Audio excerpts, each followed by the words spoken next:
बस सर्वे से पहले ही बदलाव, मेट्रो को अब खजराना से ही अंडरग्राउंड करने की तैयारी। नीमच के किसान ने तकनीक से किया कमाल, एक ही पेड़ पर उगा दिए 7 प्रजाति के आम। पानी के बीच खराब हो गई स्कूल बस, कटनी से रेस्क्यू कर बच्चों को सुरक्षित निकाला गया। इंदौर में गंदगी को लेकर पार्षद पति से भिड़े रहवासी, फेसबुक पर वीडियो अपलोड किया। अग्रवाल समाज द्वारा लोकसभा अध्यक्ष को किया गया सम्मान। इंदौर के अग्रवाल समाज द्वारा संचालित सेवा प्रकल्पों की ओम बिरला ने प्रशंसा की।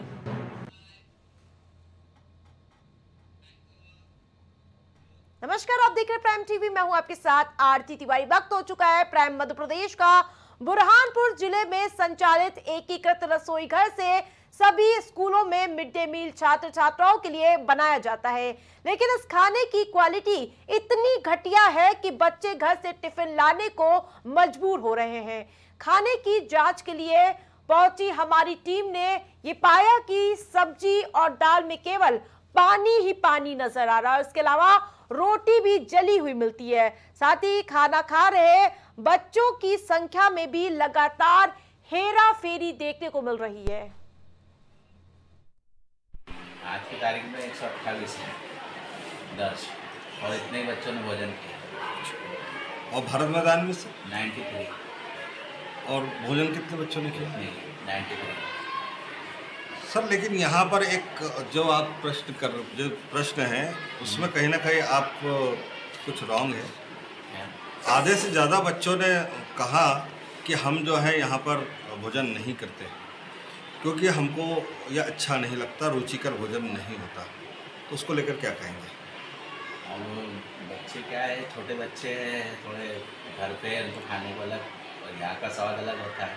अभी तक कोई शिकायत नहीं आई है, लेकिन अगर आप बता रहे हैं तो कुछ अगर ऐसी बात है तो हम जांच जरूर कराएंगे।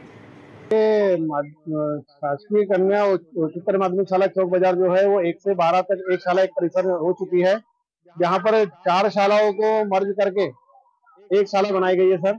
इसमें 2 प्राथमिक शाला है, जिसमें भारत मैदान में एक प्राथमिक शाला है और जो जीपीएस चौक बाजार जो है वो एक प्राथमिक शाला है, और माध्यमिक शाला 6 से 8 वाली और 9 से 12 जो है शासकीय high school higher secondary school, ये सब मर्ज होकर 1 से लेकर 12 तक संचालित हो रही है। और प्राथमिक शाला जो अपने सुबह के समय में जो है सर वो 1 से लेकर 8 तक संचालित हो रही है। नहीं, ऐसी तो कोई बात नहीं। खाना आप टेस्ट आपको भी दिखाया भी मैंने सैंपल, आप यहीं पे आपने देखा भी जो बन के आया है वही हमने दिखाया कि देखो ये खाना है। दर संख्या भी में कुछ गड़बड़ी दिख रही है, जैसे नहीं ऐसी तो कोई नहीं, ऐसी तो कोई प्रॉब्लम नहीं है सर। नहीं, अब देखो हम भी बात करेंगे ऐसा क्यों है, बाकी खाना तो हम जितना मांगते हैं उतना दे के आते हैं पूरा। इस खबर पर ज्यादा अपडेट के साथ संवाददाता राजू हमारे साथ जुड़ चुके हैं। राजू, जिस प्रकार से मिड डे मील योजना को लेकर बड़ा भ्रष्टाचार खुलकर सामने आता हुआ नजर आ रहा है। जी आरती, मैं आपको बताना चाहूंगा कि बुरहानपुर जिले का एक पहला मामला नहीं है। इससे भी पूरे जिले के अंदर, ये तो शहर का मामला है, लेकिन पूरे जिले के अंदर मिड डे मील में भ्रष्टाचार चरम सीमा पर है और अधिकारी भी कार्रवाई करने से कहीं कहीं कतराते नजर आ रहे हैं। पूरे खाने में पानी ही पानी, इसके अलावा जली हुई रोटी परोसी जा रही है। बच्चे खाने से इनकार कर दे रहे हैं। जी, कई बच्चों का यह कहना है कि वो जली हुई रोटी खाना पसंद नहीं करे, और जो दाल है, दाल तस्वीरों में साफ देखा जा सकता है कि दाल के अंदर कितना पानी है, तो बच्चे कैसे भोजन कर पाएंगे। इसी पूरे को लेकर मामले में जिम्मेदार अधिकारी क्या कुछ कहते हुए नजर आ रहे हैं? आरती, मैं आपको बताना चाहूंगा, जिस तरह से जो भी आला अधिकारी वो इस बचते नजर आ रहे हैं, जवाब देने से बचते नजर आ रहे हैं और इस मामले में खुलकर बोलना भी नहीं चाहते हैं। कई बार हमने पूछने की कोशिश की मिड डे मील को लेकर कि भाई जिस तरह से जिले के अंदर मध्याह्न भोजन के अंदर गड़बड़ी चल रही है और भ्रष्टाचार चल रहा है और बच्चों को भोजन गुणवत्ता के अनुसार नहीं दिया जा रहा है। जी, जिस प्रकार से अभी हमने प्राइम टीवी के माध्यम से ये तस्वीरें दिखाई हैं कि किस प्रकार से बच्चों को पानी वाला खाना परोसा जा रहा है, इसके अलावा जली हुई रोटी दी जा रही है। आप मौके पर पहुंचे, आपको क्या तस्वीर देखने को मिली? तस्वीर तो साफ है कि जिस तरह से तस्वीरों के अंदर हमने खुद जाकर वहां पर देखा कि जिस तरह मिड डे मील के अंदर साफ सफाई की व्यवस्था भी नहीं थी और बच्चों को पानी वाली दाल खिलाई जा रही थी, जली हुई रोटी खिलाई जा रही थी और कई बच्चे घर से टिफिन लेकर आ रहे थे। बच्चों का ये कहना हम भोजन यहाँ इसलिए नहीं करते कि यहाँ पर भोजन गुणवत्ता पूर्ण मिलता नहीं है और हम यहाँ पर भोजन करना पसंद नहीं करते। जी, तमाम अपडेट के लिए धन्यवाद आपका।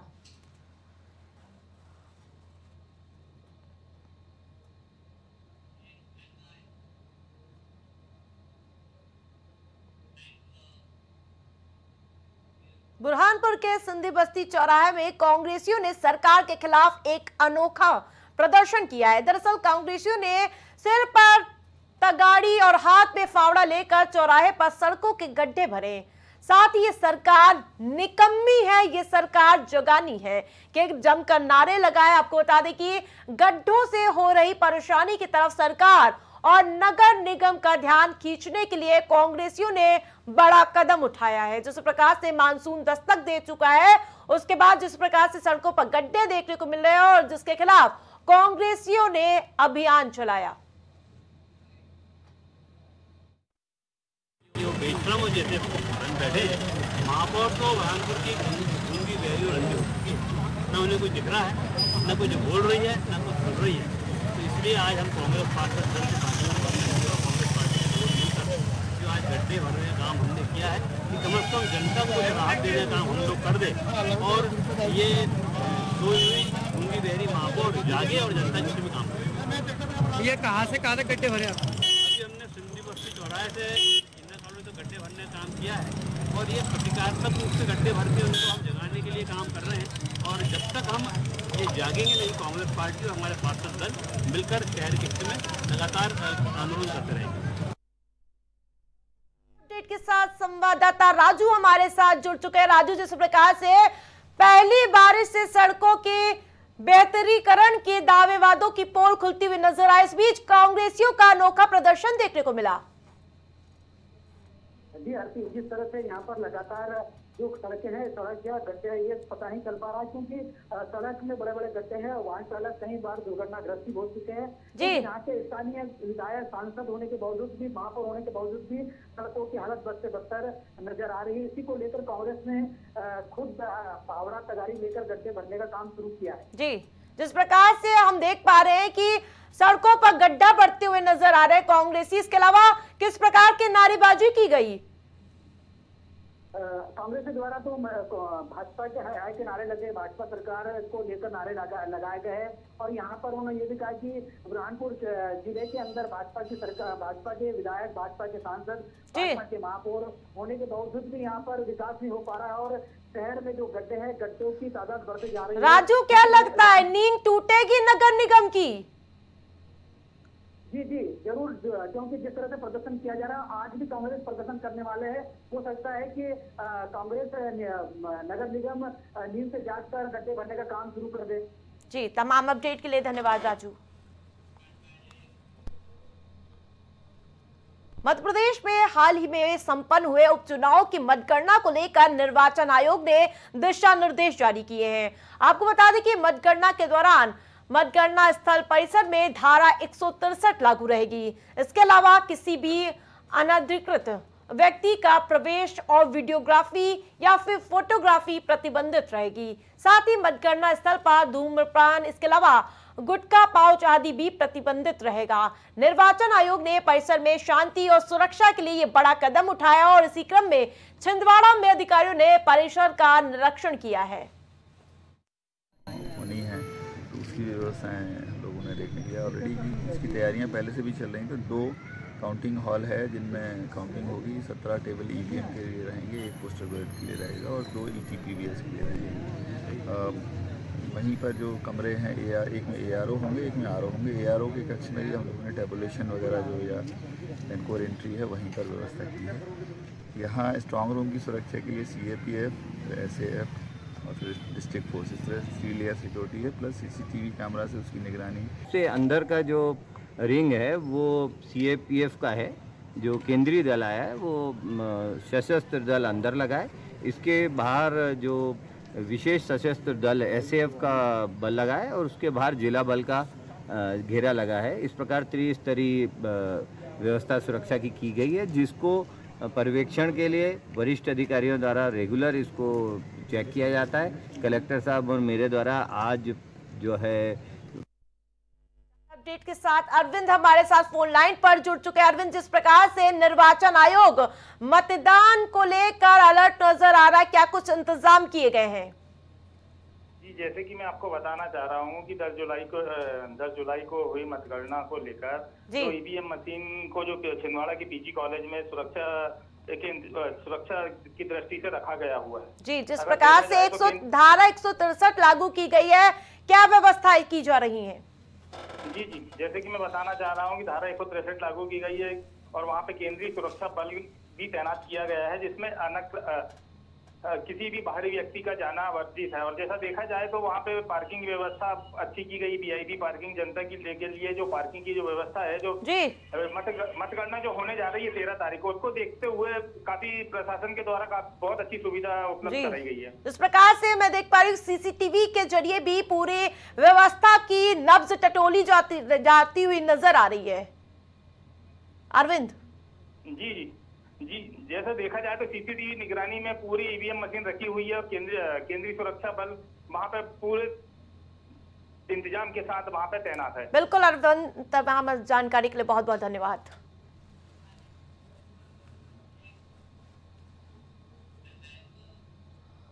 मंदसौर में गरोड़ थाना क्षेत्र के सीएम राइज स्कूल में छात्रों के बीच चाकूबाजी का मामला सामने आया है। दरअसल एक छात्र के पास धारदार हथियार होने की शिकायत एक दूसरे छात्र ने प्रिंसिपल से कर दी थी, जिसकी वजह से छुट्टी के बाद छात्र ने अपने ही क्लास के 3 छात्रों पर चाकू से हमला कर दिया। हमले में तीनों छात्र गंभीर रूप से घायल हो गए हैं और घायलों को इलाज के लिए अस्पताल में भर्ती कराया गया है और पुलिस आरोपी के खिलाफ मामला दर्ज कर पूरे मामले में तफ्तीश में जुट चुकी है। चाकूबाजी की घटना सामने आई है। क्या प्रकरण दर्ज हुआ है? इस पर धारा 115, 118, 296, 351, 126 और 35 BNS और 25 आम से। कितने आरोपी के खिलाफ है? इसमें अभी तो एक नामजद आरोपी है और एवं अन्य बाकी के नाम का खुलासा बाकी है। उसका भविष्य लोहार है, तो वो प्रॉपर गरुड़ में ही रहता है। तो हमने उसकी प्रिंसिपल सर को शिकायत की, तो प्रिंसिपल सर उसके पास गए पर उसने वो चाकू चरखा का छुपा दिए। तो सर ने उस टाइम में कोई कार्यवाही नहीं की। उसके बाद अभी बाहर आया, हमको मिला और 15-20 लड़के बाहर से बुला के लेके आया और चाकू चरखा हमला किया। किसके लगी? मेरे भाई के, मेरे दोस्त एक दो उनके भी लगी और 2-3 मेरे भाई के टाँके आए 2 जगह। कैसे हमला किया? क्या क्या लेके? चाकू से और कड़े, चेन।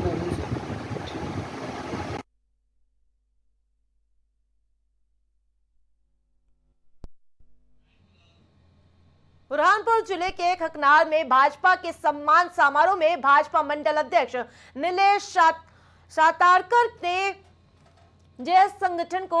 जैसे मोहम्मद संगठन को आतंकवादी संगठन कह दिया। वहीं आपको बता दें कि जिसका वीडियो वायरल होने के बाद जय संगठन और आदिवासी लोग भड़क उठे हैं और जिसके बाद सभी ने एकत्रित होकर एसपी को ज्ञापन सौंपा है और एफआईआर की मांग की है। और नहीं लोगों ने देशद्रोह और एट्रोसिटी एक्ट जैसी धारा लगाकर 10 दिनों के अंदर अरेस्ट किए जाने की मांग की है। हम जो ज्ञापन देने आए एसपी साहब को, जो मंडल अध्यक्ष भाजपा का नीलेश सातारकर ने एक सम्मान सभा में, जिसमें हमारे जनप्रतिनिधि, जिला अध्यक्ष लेकर सांसद, विधायक तक सभी उपस्थित थे, उनके सामने खुले मंच से उन्होंने जय आदिवासी युवा शक्ति संगठन जैस को आतंकवादी संगठन कहा और उन्होंने यहाँ तक कहा कि अगर इनको ख़त्म नहीं करेगा तो हम अपने पार्टी को ख़त्म कर देंगे। इस प्रकार से इनने एक देशद्रोह का काम किया। इस प्रकार से इनने एट्रोसिटी एक्ट संबंधित बातें की। तो हम चाहते हैं कि उस पर एट्रोसिटी एक्ट लगे और देशद्रोह का केस लगे। ज्यादा अपडेट के साथ राजू हमारे साथ जुड़ चुके। एक बार फिर से राजू, जिस प्रकार से जय संगठन पर भाजपा के नेता का विवादित बयान सामने आ रहा है, जिसके बाद लगातार उनका विरोध हो रहा है। जी आरती, जिस प्रकार से भाजपा अध्यक्ष का विवादित बयान लगातार से सुर्खियों में बना हुआ है। जी जी आरती, खकनार में भाजपा के सम्मान समारोह में सांसद ज्ञानेश त्रिपाठी, विधायक मंजू यादव के सामने ही भाजपा के मंडल अध्यक्ष ने जैश संगठन को आतंकवादी संगठन कह डाला था, जिसका वीडियो सोशल मीडिया पर वायरल हुआ। उसके बाद आदिवासी संगठन ने एसपी कार्यालय जाकर एसपी से शिकायत की और एफआईआर की मांग की है। जी, तमाम अपडेट के लिए धन्यवाद।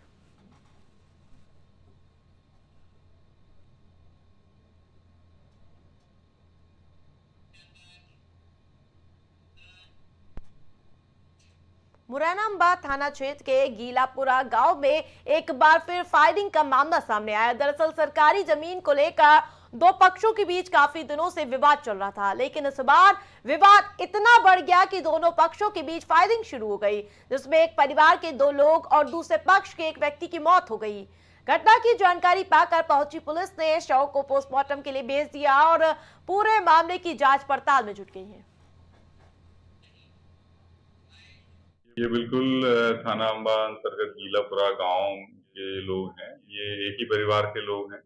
इनकी जमीन सामिलाती जमीन के पास में जो है 1 बीघा जमीन है जो सरकारी है, उस पर कब्जे को लेकर के दोनों पक्ष के बीच में विवाद हुआ और उसमें एक गोली चालन की घटना हुई, जिसमें एक पक्ष के 2 व्यक्तियों की मृत्यु हो गई है और अभी सूचना मिली है कि एक जो दूसरा पक्ष है उसके भी किसी व्यक्ति को गोली लगी है और उसकी भी मृत्यु हो गई है।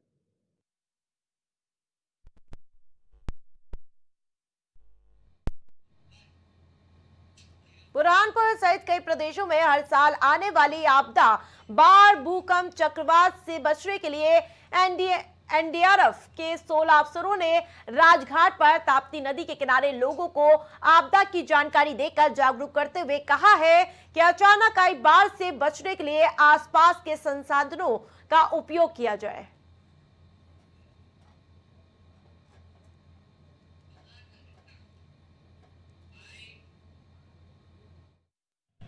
किसी भी प्रकार के हालात से निपटने के लिए तैयार है। जैसा अभी आप लोगों ने देखा होगा कि यहाँ पे ड्राई रेस्क्यू भी हुआ है, साथ में जो 2 लोग फंसे हैं तो उसको किस प्रकार से निकाला है, यदि 2 लोग डूब रहे हैं तो उसको किस प्रकार से बचाया है, इसी प्रकार से यदि भूकंप में या आगजनी में कोई व्यक्ति फंसे हैं तो उसका रेस्क्यू किस प्रकार से किया जा रहा है।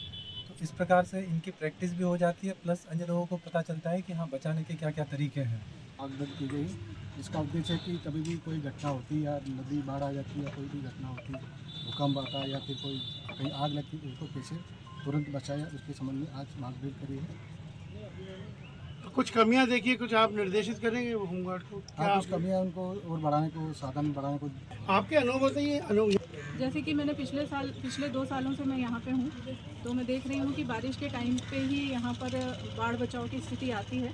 बाकी अभी कोई ज़्यादा ऐसी अग्नि और भूकंप की घटना नहीं हुई है, तो हम लोग का फोकस जो है बाढ़ बचाव की दृष्टि से ज़्यादा रहता है।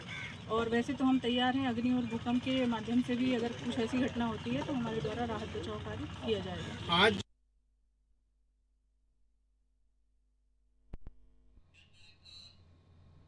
सागर के सागर तहसील में ग्राम पंचायत नरवा के एक गरीब परिवार में 3 साल के बेटे की सांप काटने की वजह से मौत हो गई।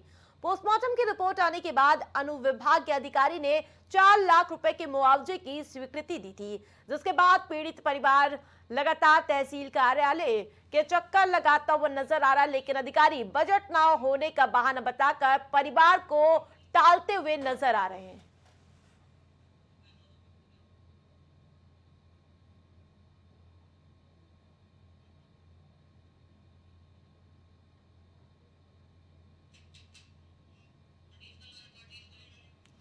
तो वहीं 1 साल पहले सर्पदंश से बालक की मौत हो गई थी, तो वहीं अभी भी अधिकारी परिजनों को टाल मटोली करते हुए नजर आ रहे हैं। वहीं आपको बता दें कि सर्पदंश से बालक की मौत हुई थी, वहीं पीड़ित परिवार को अब तक मुआवजा तक नहीं मिला है, जिसको लेकर अभी भी पीड़ित परिवार भटकता हुआ नजर आ रहा है। बजट न होने का बहाना बताते हुए नजर आ रहे हैं अधिकारी, तो वहीं पीड़ित परिजन अभी भी मुआवजे को लेकर भटकते हुए नजर आ रहे हैं।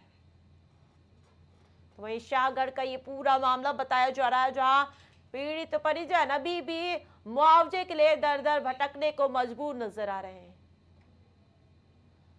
बजट ना होने का बहाना बता रहे हैं अधिकारी, जिसकी वजह से अभी भी वो भटकते हुए नजर आ रहे हैं। मुआवजा अभी तक उनको नहीं मिल पाया है।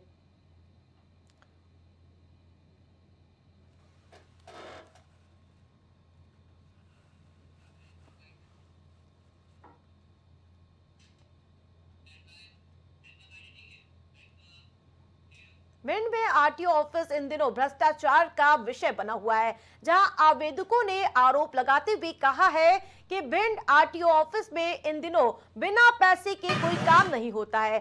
साथ ही फरियादियों ने आरोप लगाते हुए कहा है कि मैडम के द्वारा कई गाड़ियों के भी फर्जी तरीके से फिटनेस और परमिट किए गए हैं, जिसको लेकर कई बार कई लोगों ने कलेक्ट्रेट को आवेदन भी दिया, लेकिन आज तक कोई कार्रवाई नहीं की गई।